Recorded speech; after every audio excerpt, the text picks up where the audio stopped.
When a young waitress suddenly collapsed during the lunchtime rush at a crowded roadside cafe, everyone froze. Plates dropped.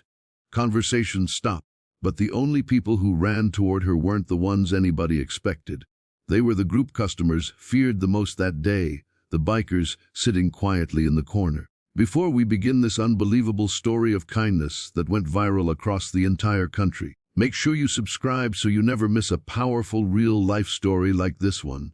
It happened on a bright Saturday afternoon in early summer at a well-known roadside cafe called Maple Junction, a place where travelers stopped for burgers, truckers grabbed their coffee, and locals chatted like family. The cafe sat right off Highway 62, not too fancy, not too modern, but full of the comforting smell of grilled onions, toasted buns, and the ever-present sound of country music playing softly through old speakers. The lunch rush was in full swing that day.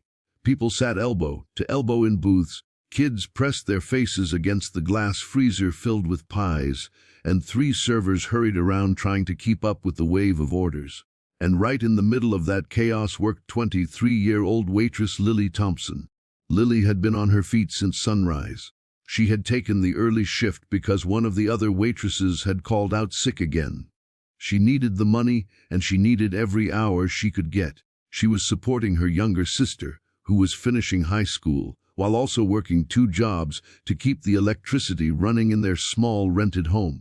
Her mother had passed away 2 years earlier, and her father had been long gone before that. Life had never been gentle with Lily, but she carried herself with a smile that convinced everyone she was fine.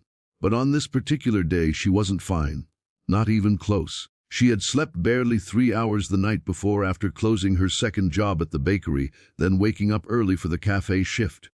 By noon, her hands were trembling, her vision blurring around the edges. She felt faint more than once but brushed it off, forcing herself to keep going, telling herself she only had a few hours left. The customers didn't notice.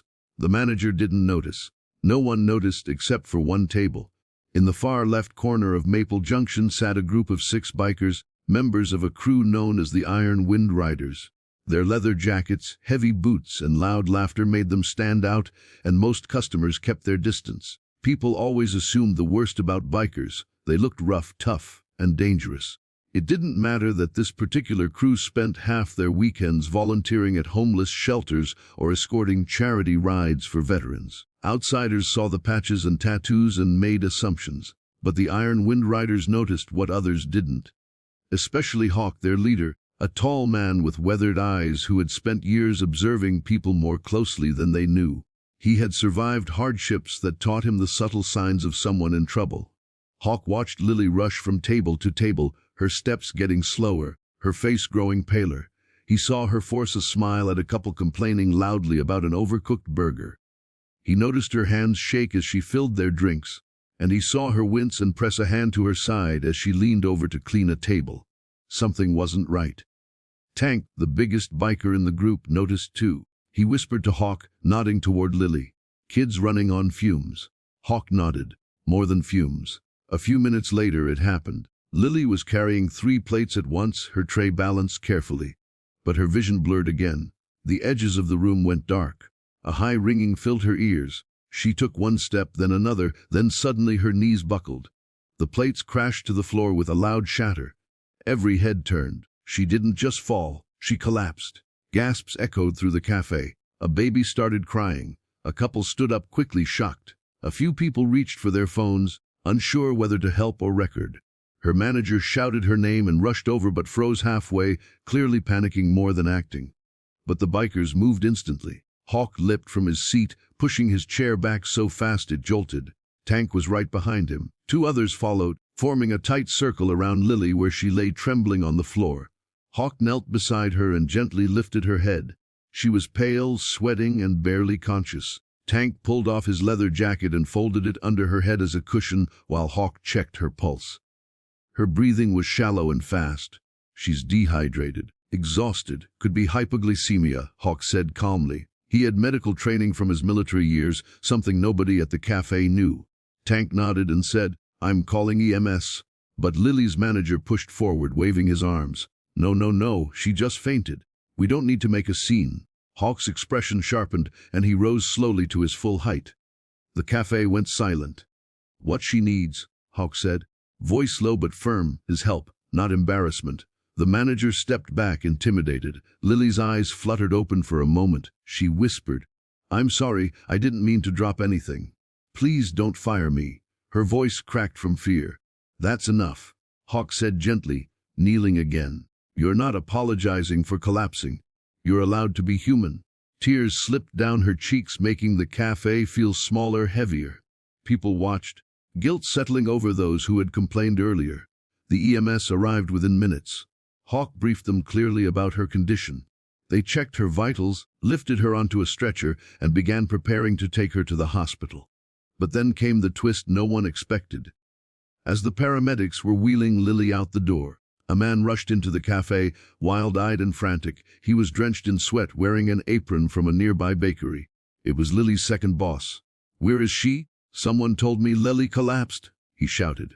When he saw her on the stretcher, he burst into tears. He grabbed her hand and begged her to stay awake. The paramedics moved quickly, but Lily's manager from the cafe came forward and said loudly, make sure she knows she will need a doctor's note before she comes back, and she's paying for the broken plates. The entire place went dead silent. Even the paramedics stared at him. Hawk looked at him like he couldn't believe what he just heard. Tank took a step forward, but Hawk held him back with one hand. Hawk said quietly, you're worried about plates. The manager didn't respond. His face turned red. A few customers glared at him, and one older woman shook her head in disgust. The paramedics wheeled Lily out to the ambulance. But the bikers weren't done. After Lily was taken to the hospital, the Iron Wind riders stayed behind. Not to confront the manager, not to cause trouble, but to act with compassion no one saw coming. Tank asked for the check. The waitress at the register looked scared as she approached them, thinking they were angry or going to leave without paying. Tank said, we're paying our bill and hers. He pointed at the receipt for Lily's lunch, the one she never got to eat. The waitress hesitated. She didn't order anything. Hawk stepped forward. Then add something. And charge us for the plates too. The waitress blinked in confusion. The broken plates. All of them, Hawk said. People in the cafe exchanged shocked glances. The very people everyone feared were the ones stepping up, taking responsibility for something that wasn't theirs. Then another twist unfolded. A couple approached the bikers and put money on the counter. Let us help, they said softly. Then another customer followed. Then a single mom with her toddler. Then an elderly man. Then two teenagers who had been filming the entire scene. Within minutes, the counter was filled with bills, coins, and handwritten notes of support for Lily. News spread fast. A woman at the cafe uploaded a video to social media explaining how the waitress collapsed, and the bikers were the first to help her. The video captured Hawk checking her pulse, Tank cushioning her head, and the moment Hawk confronted the manager. It went viral within hours. People from all over the country shared it, praising the Iron Wind riders as heroes. Comments poured in by the thousands, calling them angels in leather jackets. But the biggest surprise came 2 days later. Lily, weak but recovering, returned to Maple Junction to pick up her final paycheck. The manager had fired her while she was still in the hospital, claiming she was unreliable. But when she walked through the door, she was met not with anger, but applause. Dozens of locals stood up from their seats. A group of women hugged her. A man handed her an envelope with money collected for her. A mother approached and said her teenage daughter had been inspired by Lily's strength. Then the door buzzed open again. The Iron Wind riders walked in. Hawk approached Lily and handed her a small card. This is from our crew, he said. No pressure. But if you ever need anything, rides to work, help with bills, protection, support, anything, we're here. Lily opened the card slowly, her hands trembling. Inside was not just a message but a check. A large one. She covered her mouth with her hand, tears filling her eyes. Tank coughed and looked away, pretending to hide emotion. Hawk continued, and if you want a new job, we talked to a friend who owns a diner 1 town over. They'd love to have you. The entire cafe fell silent. Lily sobbed openly, overwhelmed by the kindness of strangers she had once feared. Then Hawk stepped closer and said something only she could hear. But the cafe caught his tone, gentle, steady, almost fatherly. You matter. Don't ever let exhaustion make you feel invisible. The Iron Wind riders escorted her outside, where cameras and local news crews were already gathered.